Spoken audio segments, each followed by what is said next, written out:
Ladies and gentlemen, welcome to the event, How Gen Z is Shaping the Future of Business. Most of the major trends we see in sustainability and innovation are fueled by youth culture, by Gen Z, by young people. And when we looked at the research, we saw an inverse correlation between interest in sustainability and innovation and age. There is a significant myth that purpose and profit are conflicting objectives, when in fact, when done properly, they are absolutely not conflicting objectives. And the reality is consumers are paying a small premium. Gen Z is inspiring brands to create purpose, values-driven brands that are affordable and accessible to them, and they're willing to pay a little bit extra. And if they don't align to those values, they'll trade down and they'll go to private label. So sustainability, purpose, and innovation are tricky because they are evolving. And what was true yesterday may not be true in Tomorrowland. So we have to evolve at the speed of consumer culture. Who drives consumer culture? Gen Z. Hi, Jeff. So, do you think that Gen Z have the power to solve global problems such as climate change and discrimination through our consumer trends and desire for authentic, purpose-driven brands? I think the answer is a resounding yes, because when you spend your money with brands whose values align to your own, you're fueling their purpose, profit, motive, right? That virtuous cycle. And by changing your behaviors and closing that intention to action gap, there's no doubt that many of the problems that government and religion have sort of kicked to the curb and ignored, sadly, will be tackled by brands who are being influenced by young people. What can corporations do so that people from different generations can thrive and work together in the best way? There has been a lot of conversation around what I'll call culture clash, as the expectations for young people include both monetary and non-monetary consideration. But I think there are a lot of young people who want more than just a good job with good benefits.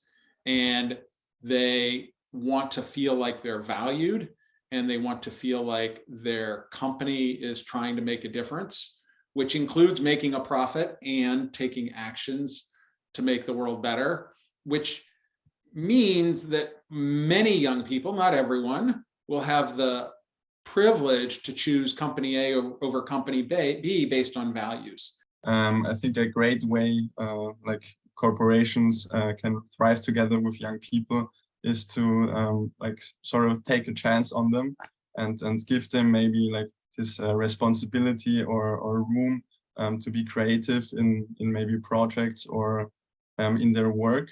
Nevena, what makes you trust the company? So for me, it's two things.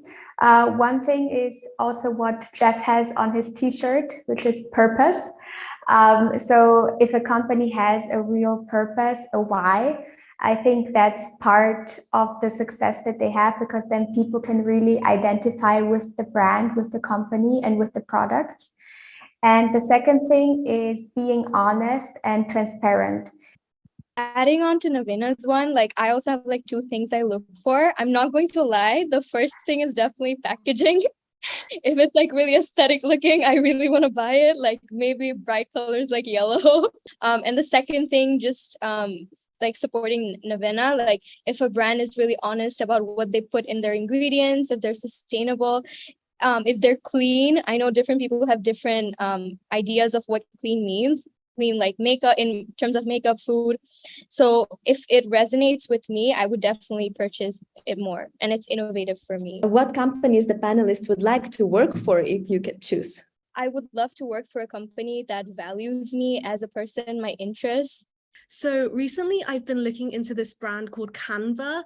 So that's a company that I think I would really love to work for because of the leadership, their core values, I think really align with mine. So they provide their employees with lots of freedom to be creative, like Benjamin was saying, that responsibility to take action and have a positive impact on the world. But at the same time, I would love to start my own company and become my own entrepreneur. And I think the reason for that is I really want to create a positive impact on the world. And I just think whilst it's challenging, being a self-made entrepreneur, you have the freedom and that extra responsibility to create something great in the world. And I wanted actually to ask Jeff, if you could tell us maybe what makes the Gen Z, in your opinion, so different from the other generations. Okay, so when we did the study around Gen Z, we took a large sample of Gen Z against other cohorts, and I think there were a couple of main things. For some anyway, the big surprise probably maybe their high appetite for sustainability and innovation, which is not unimportant to other generations, but their interest in it is so much greater, and their willingness to try new things when they can afford it, when it's easily accessible, from brands who lean into those values, which could be a really big game changer if you think about the sort of opportunity for smaller brands. Do you think companies can afford to ignore working closely with Gen Z in the future?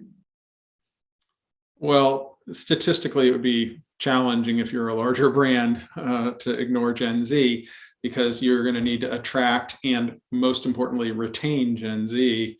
So the companies that are going to winning are going to listen to Gen Z and learn how to incorporate them early into the innovation cycle and the leadership cycle of their company. They're not going to wait till they're 45 years old to put them in leadership roles.